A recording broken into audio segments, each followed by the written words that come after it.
Consigliere Sinigaglia, a lei la parola, finalmente. Io ho un'opinione un po' diversa anche dai colleghi dell'opposizione, perché secondo me abbiamo lavorato bene per diversi mesi, ci siamo anche giocati il jolly, quindi abbiamo lavorato senza il contingentamento dei tempi. Del jolly, cioè del tempo? Di solito in Consiglio regionale il regolamento prevede che a fronte della discussione, avendo o 10 ore, o 20 ore, o 30 ore di tempo da suddividersi in tutti i gruppi. Quindi sai che esci dopo 2 giorni, dopo 3 ore, dopo 5 ore, hai il tempo contingentato. In questo caso invece abbiamo lavorato, grazie a un'opportunità che dà il regolamento, senza il contingentamento dei tempi.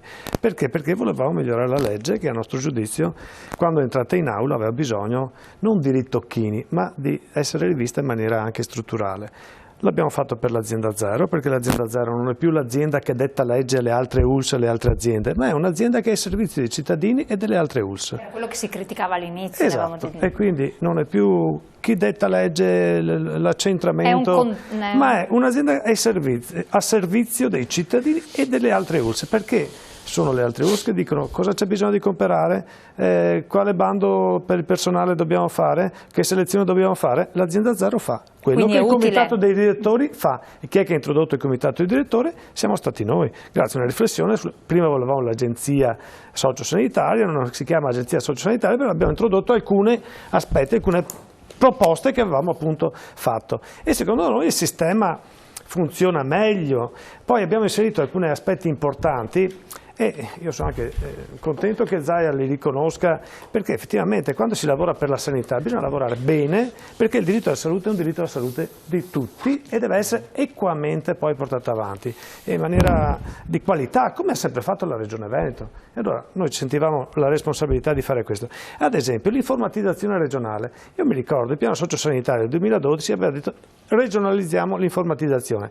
Andiamo a vedere, quando facciamo la discussione su quello che deve fare l'azienda zero, ci sono ancora 24 agenzie, tante quante sono le ULSS e le aziende che hanno l'hard, che hanno l'archivio per l'informatizzazione. Vuol dire che i sistemi non dialogano fra di loro. Allora abbiamo chiesto facciamo il fascicolo sanitario regionale entro il 2017 in modo tale da regionalizzare l'informatizzazione e che tutti quanti abbiamo in tasca la tesserina sanitaria, abbiamo la tesserina sanitaria, abbiamo un chip in quella tesserina sanitaria. Funziona quel chip? No. E invece dovremmo avere tutta la nostra storia, le nostre malattie, l'anamnesi, cioè quindi farlo è funzionare. Avere uno strumento che significa molto per tutti. Questo vuol dire affrontare le sfide della modernità. Abbiamo chiesto che si faccia la regionalizzazione dell'informatizzazione, si faccia il fascicolo sanitario elettronico che contiene quelle informazioni che si mettono all'interno della tessera sanitaria elettronica. Allora funziona bene, allora ha un senso. No?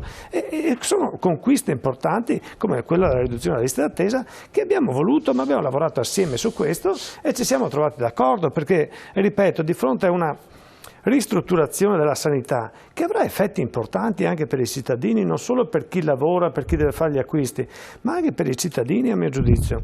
Cioè che cosa dovrebbe cambiare ridurre le ULSS, ad esempio, adesso abbiamo 21 ULSS, ridurre le ULSS vuol dire che hai dei riferimenti per 900.000 persone, la provincia di Padova, 930.000 persone. Quindi bisogna organizzare i servizi, potenziare i servizi nel territorio, bisogna rimodulare l'organizzazione dei servizi in modo tale che ci sia sempre nel Veneto quel modello che si è dimostrato vincente. Perché noi siamo l'eccellenza?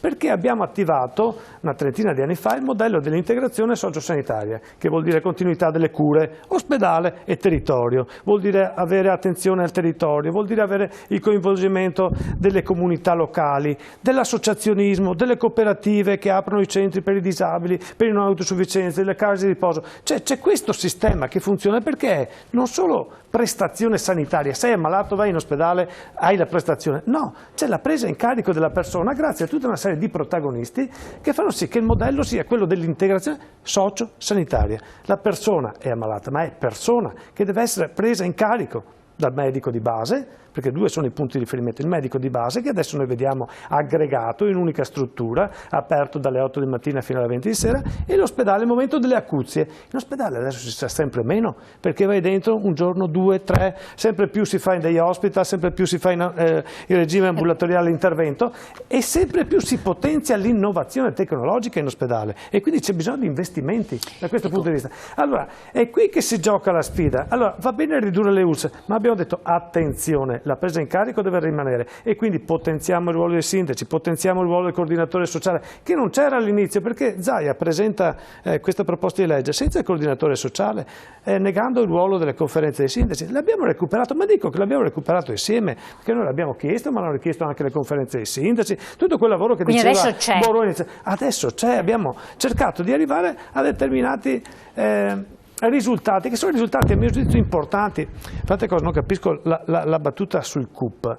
CUP vuol dire che tu puoi prenotare in qualsiasi posto della regione, il CUP regionale. Abbiamo fatto un emendamento per la libertà di cura, abbiamo questo, sostanzialmente questo, e ci è stato bocciato in aula, quindi non mettetevi d'accordo su questo, mettetevi d'accordo su questo, perché noi abbiamo fatto un articolo sulla libertà di diagnosi e di cura, c'è il passaggio sull'articolo, però questo sarebbe stato... l'abbiamo chiesto in aula, un emendamento lo si vede quando lo si fa, dove lo si fa, in che contesto lo si fa. Ho capito che doveva essere la battaglia di Zaia, però l'avevamo proposto anche. Detto questo, la difficoltà per i cittadini è tutti quegli spazi che potrebbero aprirsi a favore del privato rispetto al pubblico, perché adesso il ritardo delle liste d'attesa cosa porta? Oppure paghi il ticket e paghi di più rispetto a una visita del privato, porta appunto a potenziare il privato rispetto alla sanità pubblica. Allora bisogna stare attenti a questa integrazione anche con il privato, che deve essere complementare laddove il pubblico non può arrivare, ma ci deve essere collaborazione anche tra i due. Ed è questi sono i nodi critici, non abbandoniamo le persone nel territorio, dobbiamo continuare con la presa in carico. E questo è l'aspetto che non deve cambiare. E tutte le segnalazioni che adesso ci arrivano è che negli ultimi 2 anni purtroppo si è indebolita la sanità, si è incerottata, per questo dicevo prima qualcosa non va più bene. I tempi d'attesa si sono purtroppo allungati e come vengono risolti? Vado dal privato. La struttura pubblica dice 2 anni per una mammografia, ragazzi, e pago da privato, no? E pago 100 euro, sì, pago da privato. Mi ha anticipato, perché le stavo per chiedere proprio quali sono secondo lei le criticità, perché lei finora ha parlato in termini positivi, perché quando c'è collaborazione è una cosa bellissima, al di là della casacca, è una cosa importante, però lei ci sono delle criticità che comunque vedete dal punto di vista operativo, pratico, con questa riorganizzazione. Questa è una delle criticità. Poi, prima il Presidente Zaia ha detto una cosa, 68 ospedali. Allora, 68 ospedali, secondo voi sono una cifra corretta per una regione di 5 milioni di abitanti? Se un ospedale dovrebbe essere punto di riferimento per 300.000 persone, se voi fate 68 per 300.000, cosa viene fuori? 10 milioni viene fuori. Quindi vuol dire che c'è qualcosa che non va. E adesso c'è una... Ma non si toccano però con la riforma degli ospedali? Ma si toccheranno domani, perché bisogna intervenire sulle schede. Scusa, bisogna intervenire adesso sulle schede ospedaliere, sulle funzioni. Hai un ospedale capoluogo che si chiama Hub e degli ospedali nella provincia che si chiamano Spoke, e bisogna rivedere la rete, c'è poco da fare, allora. È inutile negarlo, tranquillizzare, bisogna rivederla il più breve tempo possibile, perché poi ci sono anche delle preoccupazioni legate all'attività di questi ospedali, perché un conto è se faccio 100, 200, 300 interventi al giorno e ho un'esperienza, una scuola, un conto è se ne faccio 1 o 2 al giorno, è chiaro che indebolisco anche la qualità dell'equipe che fa gli interventi, e su questo bisogna lavorare, rivedere, ma su questo penso è una delle scommesse una delle operazioni e attività che dobbiamo fare al più presto, è quella di rivedere le schede ospedaliere insieme alle schede territoriali. Le schede territoriali, cioè i posti letto, ospedale di comunità, queste devono essere viste hospice, nel breve eccetera. periodo. Queste le abbiamo già toccate anche durante la stesura del PDL 23, però. Perché abbiamo incentivato di un 15%. A distanza fra ciò che c'è scritto, non si sono attivate, ma c'è. abbiamo messo per esempio che in medicina di gruppo integrato, cioè l'associazione di medici che restano aperti da 8 alle 20, che non funziona ancora, devono essere attivate del 50% entro il 2017 e l'80% entro il 2018, perché bisogna averle come punto di riferimento. Sì, però, allora io sono molto d'accordo, contenta che ci siano stati, diciamo così, degli scambi che erano poi anche molte delle osservazioni che trovo recepite nel nuovo testo di legge, erano anche molte delle osservazioni che facevamo noi come organizzazione sindacale, e quindi non posso che essere contenta. Però Per esempio, queste ultime cose a cui accennava adesso Senigallia sono cose che in un qualche modo erano anche nel piano sociosanitario, ok? E che non si sono realizzate nel passato. Per quello abbiamo votato no, perché sappiamo che non si attualizzano e non si attivano.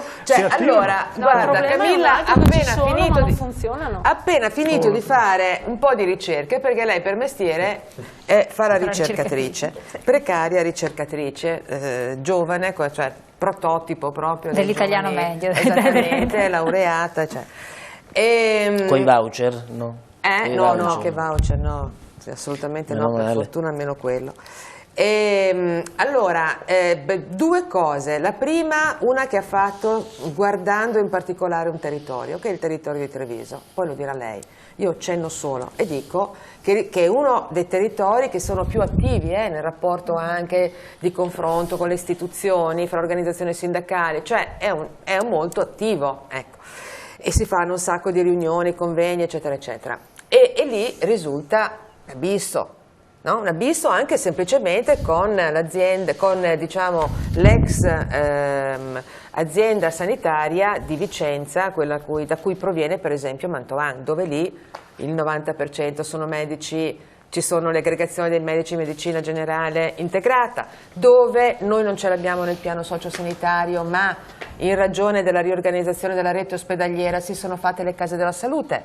Quindi la funziona tutto bene. Esattamente, lì c'è un abisso. Due, abbiamo commissionato una cosa che appunto fra poco renderemo pubblica, una ricerca su quattro realtà regionali, e mi dispiace molto di non aver inserito la Liguria, ma non si sapeva ancora Totti cosa aveva in testa, no? Totti ha presentato una proposta che è lo spaccato del PDL 23. Allora abbiamo chiesto a lei, per favore, guardiamo Emilia, Lombardia, Toscana e Veneto, processo di forte centralizzazione in tutte e quattro queste regioni. Che cosa è successo? Dal punto di vista macro rapporto fra le istituzioni, che era la cosa che dicevamo prima, che cosa sta succedendo? E dal punto di vista del modello dell'integrazione, perché adesso a parte la Lombardia che fa storia a sé, ma Toscana, Emilia Romagna e Veneto l'integrazione ce l'hanno nel DNA, con metodi diversi, ma ce l'hanno nel DNA, è un modello che è nato così. Ecco, ci sono delle distanze abissali, ed una delle cose, dico solo questa poi eventualmente, che a me ha colpito profondamente è che il processo di centralizzazione, se dal punto di vista sanitario non ha toccato molto la qualità dei servizi, dal punto di vista del rapporto con il sociale e appunto integrazione sociosanitaria è stata un disastro, perché, insisto, il tema è: tu non devi togliere la responsabilità ai sindaci, devi avere un riferimento in cui, diciamo, l'aggregazione fra i sindaci si sovrappone ad un luogo fisico che per noi è il distretto, noi intendo per esempio Veneti. come... Noi veneti. E noi veneti pure. No, attenzione, perché abbiamo fatto un processo di centralizzazione dei distretti mica da ridere, erano un po' di più fino all'altro giorno. Anche lì noi diciamo stop, qui non se ne parla e si introduce un punto importante, cioè i comitati di distretto, quindi con la responsabilità dei sindaci. Se ne parla nella legge. Sì, se ne parla nella legge, sì, perché... lei sta dicendo questo. Sì, appunto. Però basta, non accentriamo più di tanto, perché se no il modello Veneto, che è già in crisi, incerottato, come si diceva, con difficoltà che dipendono da scelte locali e anche da scelte nazionali. Ti faccio una piccola differenza. Ma rischia di scomparire definitivamente. Un distretto per ogni ex ULSS. Noi abbiamo voluto che laddove ci fossero già esistenti i distretti, nelle ex ULSS più di uno per ULSS rimanessero. Esempio, ULSS 16 devono rimanere quelli che ci sono. Aveva 3 distretti, abbiamo scritto in legge che resteranno 3 distretti. Minimo 21 sono anche già condivisa questa. Esatto, no, ma io sto dicendo, lo sto dicendo in positivo, Cioè ci sono dei pezzi che non erano chiari nel piano sociosanitario. È stata una delle cose condivise. Appunto. Adesso il problema è dentro lì cosa cavolo ci mettiamo a proposito di equità, perché equità non è solo ticket, non sono solo soldi, è anche equità di accesso nell'offerta dei servizi, no? Che cosa succede? Allora, mi può bastare che sia stato reintrodotto qua, appunto, l'articolo 15, l'obiettivo, no, di arrivare da qui al 2018 l'80% delle medicine integrate di gruppo? Non so, cioè l'avevamo detto, cioè, abbiamo speso anche dei soldi, non è successo niente tranne appunto a macchia di leopardo, la stessa cosa. Ecco, io vorrei una qualche risposta, qual è l'impegno della maggioranza che questa legge l'ha voluta e dell'opposizione che ha contribuito a metterle, a reintrodurle. Scriverle, certo, che è già una cosa appunto. Allora adesso io prima di dare la parola alla ricercatrice che ne andiamo in pubblicità, però prima della pubblicità sentiamo anche le persone che problematiche hanno riscontrato, così carichiamo di peso ulteriore, quindi vediamo quei 2 minuti di interviste tra la gente che abbiamo, pubblicità e poi la parola alla ricercatrice, così voi potete anche rispondere un po' tutto insieme. Prego, interviste. Quali sono i problemi in seno alla sanità veneta? Sanità veneta è in particolare un po' la lungaggine per avere equi tempi di attesa per qualsiasi tipo di esame clinico strumentale alla fin fine. Una soluzione semplice sinceramente non credo che vi sia, e se ciò possa esserci una soluzione sarebbe a medio termine, comunque non nell'immediato assolutamente. Io sono moglie di medico, non faccio tante file d'attesa, ma penso che altri sì. Nell'oculistica dovrei fare un intervento alla cataratta destra e mi hanno prenotato l'intervento fra 1 anno. Ecco, mi sembra un po' tanto. Le file lunghe quando si va per prenotare, e dopo ce ne sono tanti che alla fine ci dobbiamo pagare tutte le medicine, che per una che ha una pensione di 600 euro al mese non è che fa tanta fatica, perché ho lasciato 50 euro anche questo venerdì in farmacia, perché se voglio le medicine bisogna che me le prendo. Ho un dubbio per quel che riguarda il tentativo di trasferimento di risorse per sdoppiare, per usare un eufemismo, lo IOV a Castelfranco. Una inefficienza, non dico al 100%, però siamo all'85% buono, e un menefreghismo alla fine. Ci stiamo adattando a come funziona il resto dell'Italia e un po' in tutti i settori non si fa tanto, diciamo. I problemi sono abbastanza, sono vecchio e si potrebbe fare molto meglio. Comunque, avendo lavorato in tutta Italia, sono ancora contento di quello che c'è qua.